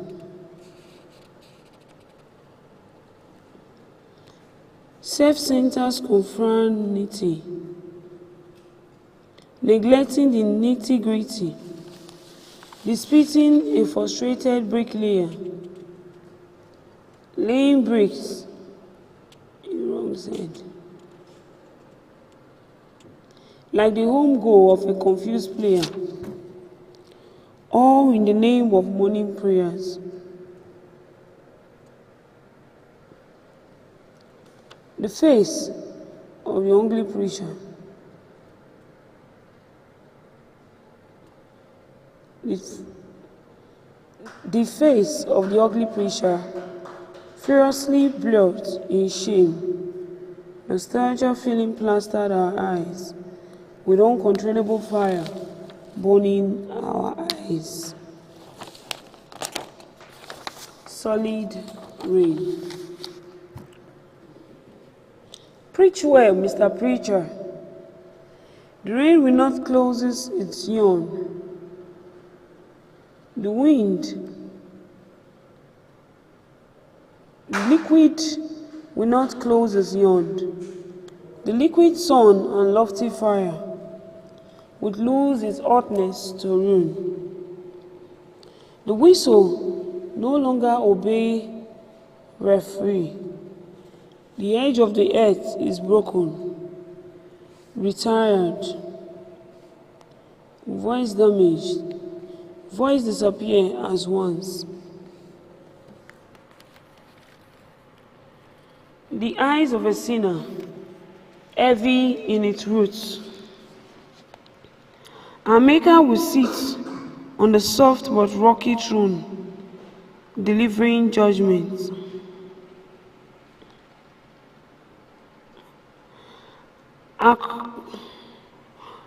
Your sins will make you look like a candle in the wind. We are assemblies of same fertile flesh, glued together like the tire and the tube of a bicycle. Clipping and cloaking each other like the companion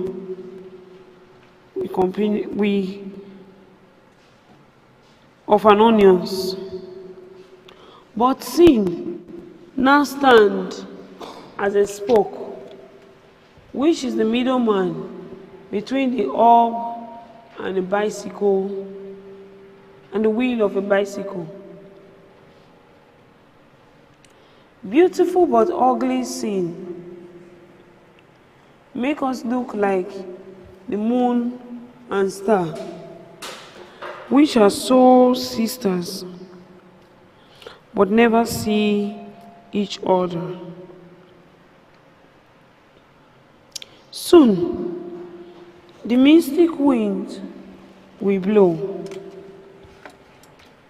It vuvuzela sound in gusts. Many will hold their hearts on their hand, gashing their teeth with them. Tears as their fried rice and salad. Your worthy Father on earth might have become a prey before the horizon. Your mortal body will no longer live by cream, but realm of worship.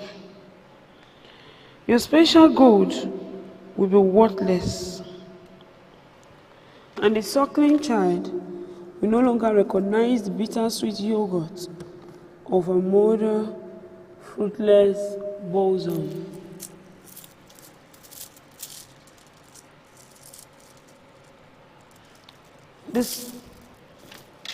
What will be your new song? And I know or thank God I made it. Nation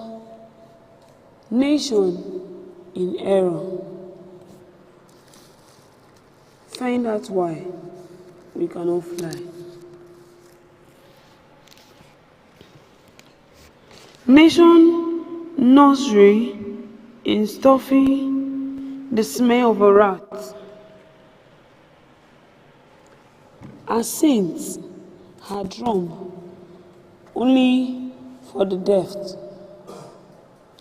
Corrupt fighter and corruption, immunity fighter to image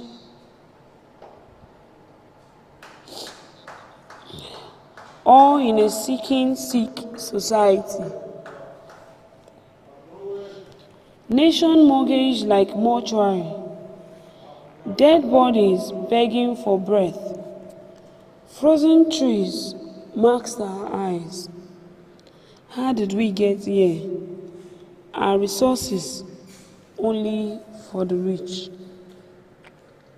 Our electricity only for Asorok. Our lawyers only for the poor.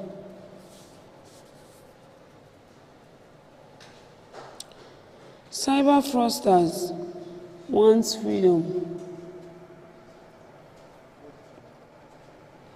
Pastors neglect salvation sermons for the tithes and offerings. Uniformed men harassing citizens. Protesters betraying struggles. Masses accusing politicians. Nation mortgaged like a mortuary. Politicians lay blame on past leaders.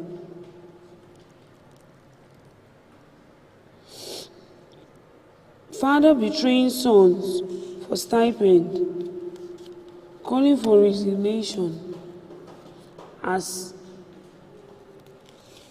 A leader whose presence depicts absolute absence. Are we ready for revolution yet? Let's reform and refine our mind and our nation as well.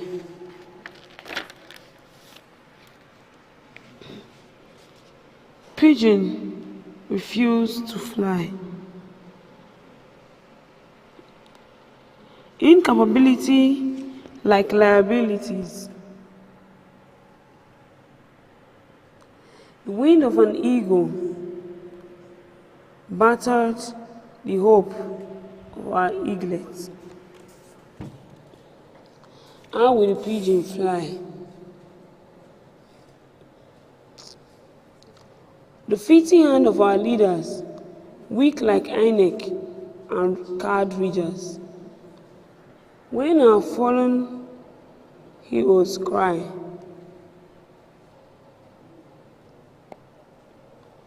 now, when our green grass has torn broken glass, when the blood of Sarowiwa, and flaming journalist Dele Giwa keep spilling hot tears, at noon, I like to call on the river of Nile. When the blood of Sarowiwa, like the core of the river Nile, innocent soul in vanquish, as spirit fails to vanish. Seasoned joy of desperation, with fury heart of expression, melting our liquid mambo, with emotions unfathomable. Our pigeons derive pleasure without utmost pleasure. In singing dirge like a bird, in our hearts, who are bad, or day to my black mother. My fearful but determined soul, soaked in fury, and speak in parables. Your exit was almost a decade, but your thought has not decayed. I'll be taking a short restroom break. I'll be back. We are reading Naked Drums and other poems. Into that.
who planted seed without harvesting, who labored vehemently till her journey to the grave. A pillar whose yawn was grasped without a word of farewell, and the grave Mary in her stead, leaving her eyes with frozen tears. We won't say you labored for nothing, because your offspring have sprung up like the biblical mustard seed and grown too tall to be withered. Like the Mount Kilimanjaro of Tanzania, your unfading memory is unshakable. A poem of melancholy from my late mother, Mrs. Regina Uson Ogbede, who could not wait for the season of harvest before her death. Prostitute. Ostensibly, she tried to bridge her offense with a fence of ridges, hoping she would be justified, yet she was revolted. Incurable bruises on her head, marks with grievous wound, broken acid poured upon her private parts in public, griddled and trembling in fear, like a coronavirus in China. Why condemn her in immunity when all her heart glued with impunity? Prostitutes? Not a harlot in hallowed chamber, begging for sex in exchange of payment, but vote buying by politicians, over-taxation by government, money extortion by clergymen, extorting cyber criminals by detectives, madmen, looking idiotic and ludicrous, attitudes smeared with the ridiculous, elderly man, completely bare and naked, with the rod in between the legs dangling. He dabbles and wiggled his waist like a rain dancer with his waist, considering not the beautiful princess which ridicules the fruitlessness, looking frivolously and content, considering not the beautiful princess, exercise boldness with foolhardiness, clouded and shrouded with inept, aberrantly shattered and unkept all day, like a restaurant not swept every day, palpable but laughable, reachable but not able.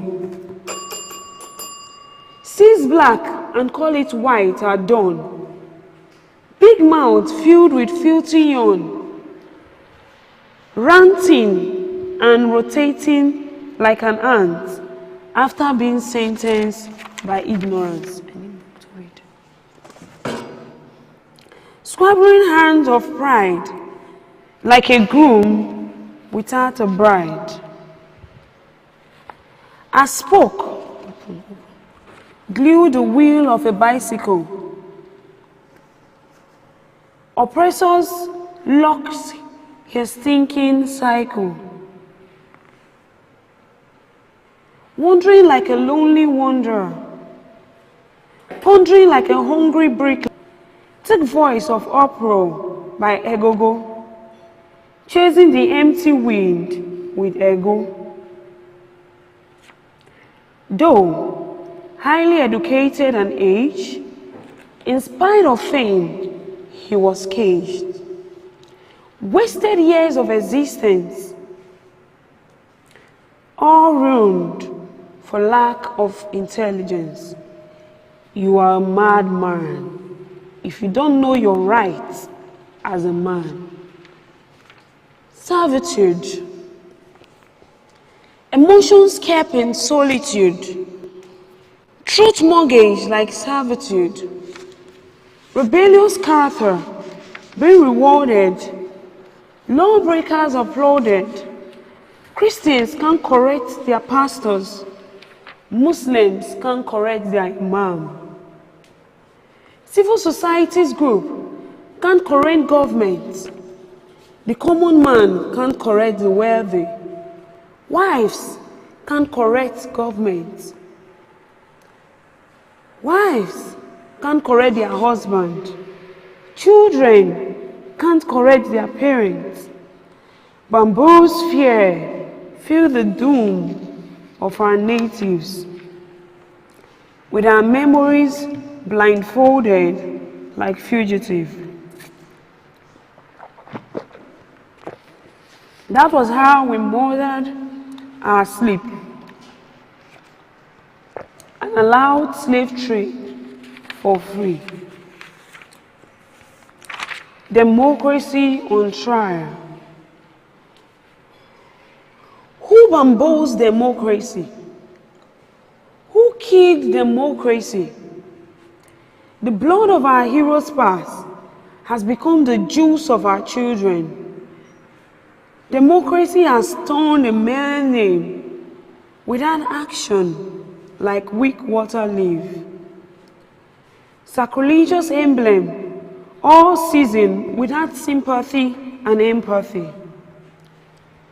Democracy has become an orphaned, uncared for, maltreated, exploited, like castrated slaves, flogged, dehumanized, and isolated.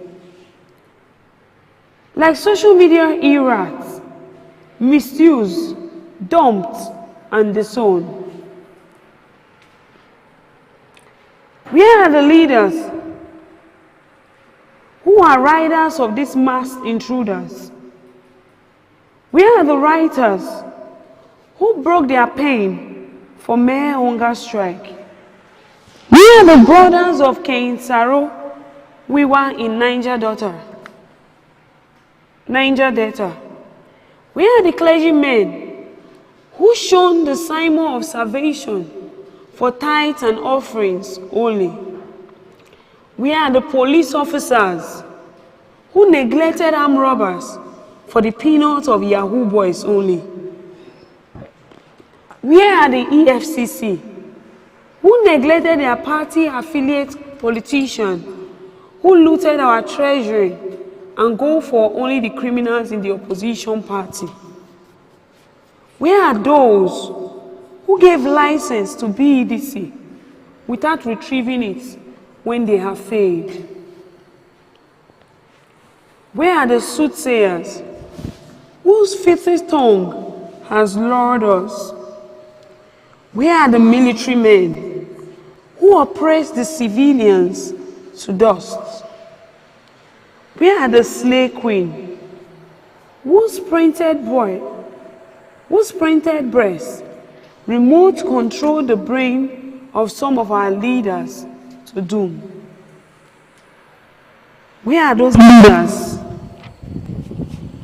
who have refused to tell Nigerians how much they recovered from loot so far?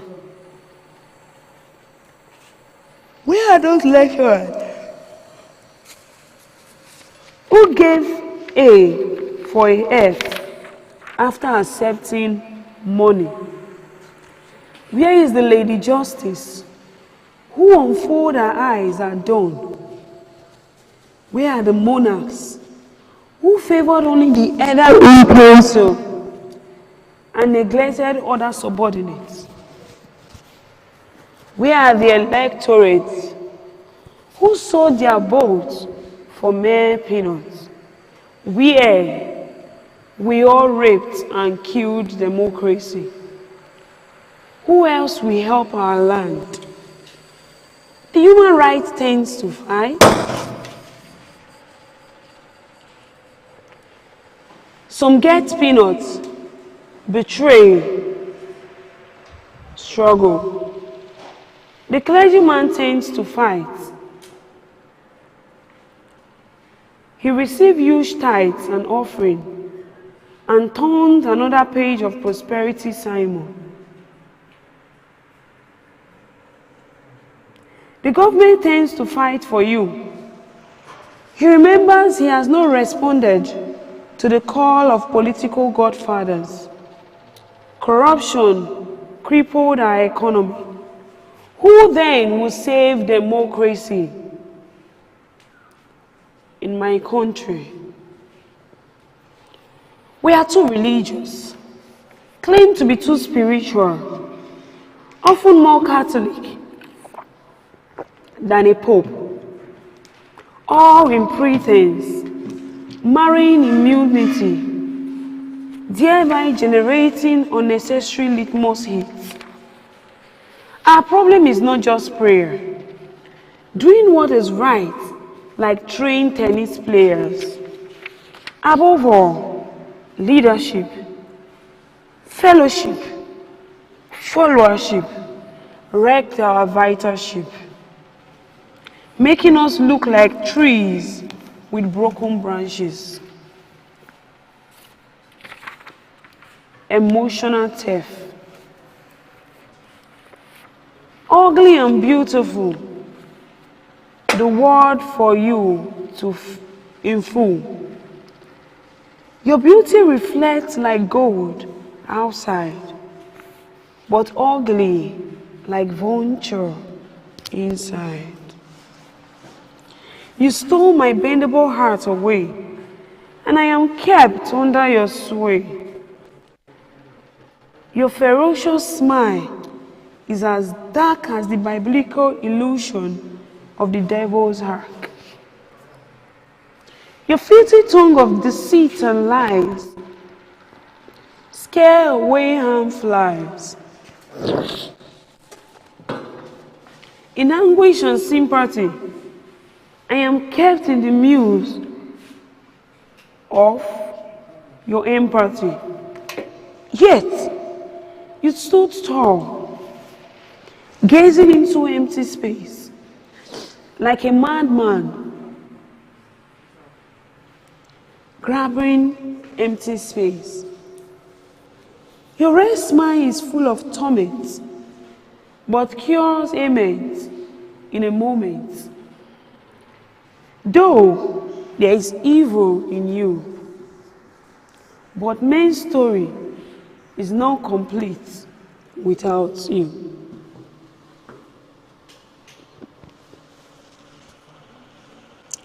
Though, go away like the naked rain and blossom again, like the rose flower with its usual shower. Modern ritual. Give us our panties, the persistent song of their innocent counterparts. The struggle to regain balance, like skeletal figures dressed in rags, with their perfume of sacrilege.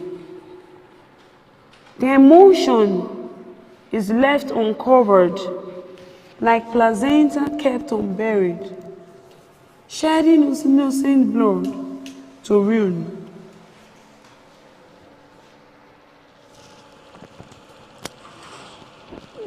Fluvial tears marks our eyes, even when our country's snail movements